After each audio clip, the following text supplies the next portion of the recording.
这有10万块钱，你拿着。谢谢啊，老公，我回来了。老婆，你回来了。老公，这女的是谁呀？她呀，她是我女闺蜜。不是你们两个孤男寡女的共处一室，你想干什么呀？哎呀，这不你不在家，我想找个人彻夜长谈一下嘛。那她怀里这个钱又是怎么回事啊？哎呀，老婆，我女闺蜜买车还差10万，我就给她拿了。不是她要买车，凭什么咱们来出钱呢？你怎么那么小气呀？同为女人，你这胸怀就不能大点吗？我小气？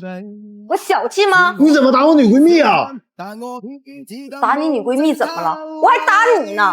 喜欢你女闺蜜是吧？这么喜欢的话，你俩一块过去啊！滚！